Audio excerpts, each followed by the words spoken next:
खा रही ऐसी विपदा में धीरज बधा तो सही।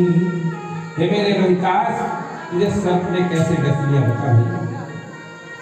तेरी माँ तुझे पुकार रही आज।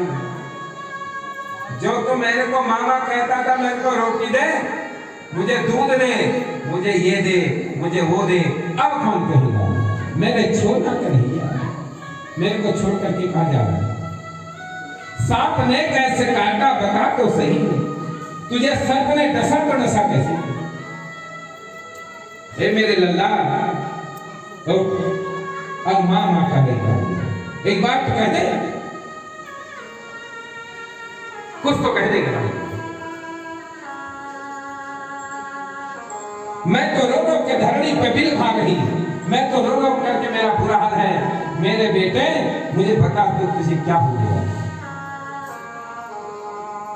बस क्या था, बालक को मरघट पर ले जा रही है जलाने के लिए। कहा राजा हरिश्चंद्र के घाट पर जो काशी में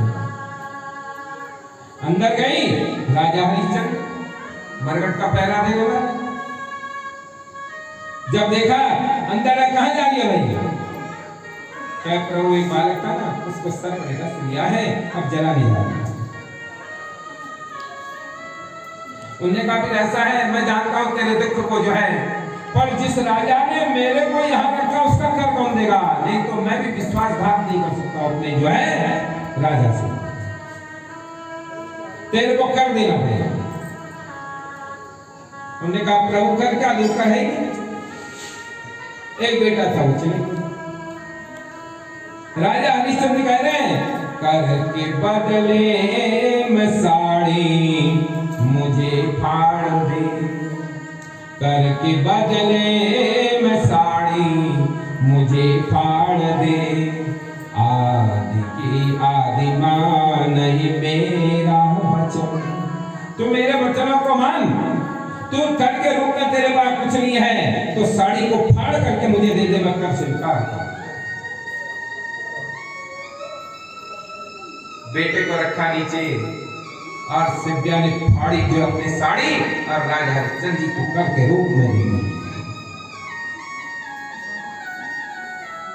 जा रही है, पीछे से राजा हरिश्चंद्र गए। उन्होंने कहा तू कौन है, किसकी है, क्यों रो रही है, क्या हो गया है, क्या हो गया? कहता है मुझे अयोध्याधिपति राजा हरिश्चंद्र जी की स्त्री सिव्या कहते हैं। ध्यान आया, ये तो मेरी स्त्री है और ये मेरा बालक रोहितास, इसको सर्प ने डस लिया, जला ले जा रहे हो। ये कहा राजा हरिश्चंद्र उसी वक्त नीचे धड़म से बालक को पकड़ा, रो रहे हैं, मेरे बेटे हमें छोड़ के कहां चले गए? कहां चले? देख तेरा पिता भी जीवित है, और यदि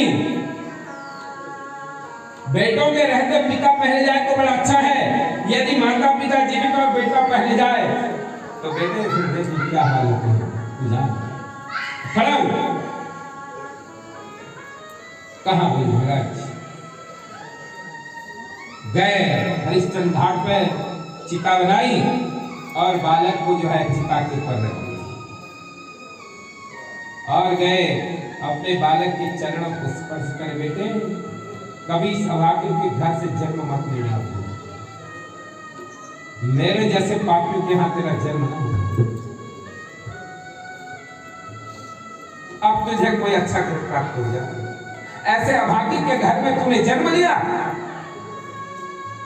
जहां आज हमको ये देखना पड़े अपने बेटे के नन्हे नन्हे पांव को जो है चरण स्पर्श करने। बेटे अब जाओ, यही हमारा सच्चा धर्म है मेरे भाई बहन। एक दिन जरूर से जरूर यहां से जाना है, ये आप समझिए। मृत्यु निश्चित है, कब आ जाए, कैसे आ जाए, किस रूप में आ जाए, कहां आ जाए, किस स्थान पर आ जाए, कैसे हम मरे, ये तो विधाता की देन है। मां रो रही है अपने बेटे के चरण को स्पर्श। बेटे रोहितास, कभी इस भागनी के गर्भ में जन्म लेने की बात सोचना भी नहीं। जा, तुझे अच्छा धाम प्राप्त हो, तुझे अच्छा लोग प्राप्त हो। मेरे बेटे किसी अच्छे के घर में जन्म लेना, जहां ऐसे अकाल मृत्यु न हो। रो रहे राजा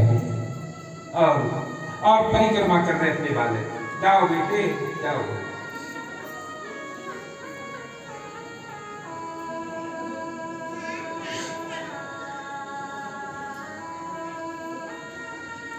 ऐसी दुखद घड़ी किसी के ऊपर ना आए है,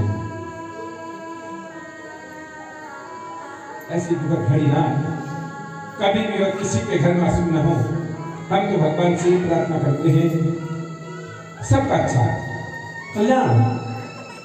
हम कभी ये नहीं सुने कि वो ऐसा हो गया, वो घर में ये हो गया है, वो घर में ऐसा। हे प्रभु, हे भूमिया बाबा और हे जगदम्बी जगदम्बिका, जिसकी कथा सुनने ये लोग आए हैं, इनको सद्बुद्धि, इनको दीर्घायु करना और जाना भी पड़े अपने मार्ग से जाकर के मेरे धाम को प्राप्त करवा देना।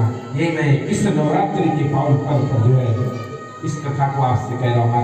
अपना कथा की परिक्रमा की, मुखाग्नि दे रहे, मुखाग्नि जब की तब आकाश मार्ग से आकाशवाणी हुई। राजा हरिश्चंद्र विश्वामित्र आ गए। धर्म जो चांडाल का रूप बना करके धर्म आ गया, जो सर्प को काल के रूप में भेजा था वो आ गया। सारे राजा हरिश्चंद्र जी के पास आ गए। विश्वामित्र जी कह रहे हैं, देख मैं राजा हरिश्चंद्र, मैंने देखे तो सारे लोग, पर तेरा जैसा भी कोई सत्यवादी नहीं। धन्य है जिन्होंने अपने बेटे की परवाह न की, जिन्होंने अपने राज्य की परवाह नहीं की, जिन्होंने अपनी स्त्री की परवाह नहीं की, धर्म को बचाया, धर्म की रक्षा की। धर्मो रक्षक की रक्षा का है, जो धर्म की रक्षा करता है धर्म उसकी रक्षा करता है। बस क्या था, राजा हरिश्चंद्र जी ने सबको प्रणाम किया। विश्वामित्र ने कहा, ये तुम्हारी परीक्षा की जिसको मैं अभी तक करते हुए मैं देख रहा था क्या करेगा तुझे, पर धन्य है तू आपको में राजा हरिश्चंद्र है। सत्य बात है,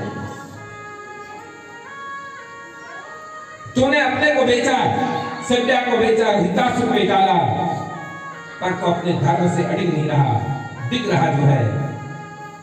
उठाया कमंडल से जब विश्वामित्र जी ने रोहितास जो चिता के ऊपर से मारा चीता, तो रोहितास जाकर के जो है राम राम राम राम राम, जाओ तुम्हारी दक्षिणा मुझे मिल गई, तुम्हारा सब कुछ मुझे प्राप्त हो। जाओ अयोध्या में राज्य करो और तुम अश्वमेध यज्ञ करोगे, और फिर तुम्हारे पास पूर्णाहुति के दिन विमान आएंगे, उसमें बैठ करके तुमको परमधाम की प्राप्ति होगी। ये यज्ञ क्या है? विश्वामित्र जी ने दक्षिणा प्राप्त कर ली, वो तो एक परीक्षा थी, उसमें पास हुए। राजा हरिश्चंद्र अयोध्या में आए, राजसूय यज्ञ किया, और जब पूर्णाहुति हो रही थी तो तब विमान आया। भगवान के पार्षद लगे हुए हैं, उन्होंने कहा राजा हरिश्चंद्र पूर्णाहुति हो गई, आप बैठो, तुमने जो पुण्य का काम किया है तुम्हें स्वर्गधाम की प्राप्ति होनी है।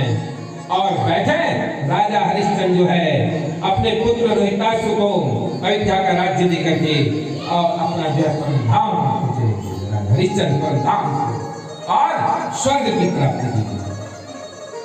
कहाँ भी के राजा, कहाँ भी के रानी, कहाँ भी के राजा हरिश्चंद्र,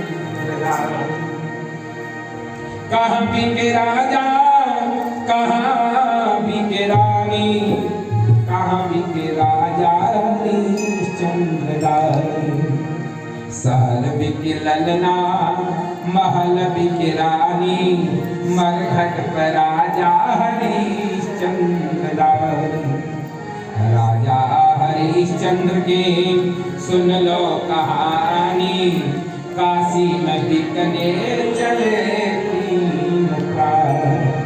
तीनों प्राणी काशी में बिकर के अपने पुण्य को जो है उदय किया।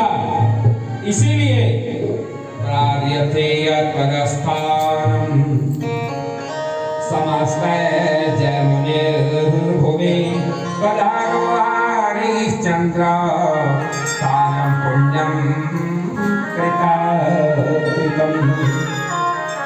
हरिश्चंद्र पुण्य करने जो मनुष्य इस नवरात्र के पावन पर्व पर एक कदम भी दुर्गा के लिए बढ़ता है, यजमान बनता है, उसकी भगवान बड़ी प्रशंसा करता है। उसके बाद फिर जब इस कथा को सुनता है, जो दुर्गा पूजा हो रही हो, उसके बाद मार्कंडेय महापुराण जिस नगर क्षेत्र शहर में जो व्यक्ति इसको सुनता है, एक श्लोक उससे भी आधे से भी आधा जो व्यक्ति जो सुनता है, भगवान कहते हैं जब शरीर को त्यागता है मेरी धाम को प्राप्त होता है। ये मैं नहीं कह रहा हूं, ये जो पुराण ये कह रहा है, इसके आधार पर लिखा होता है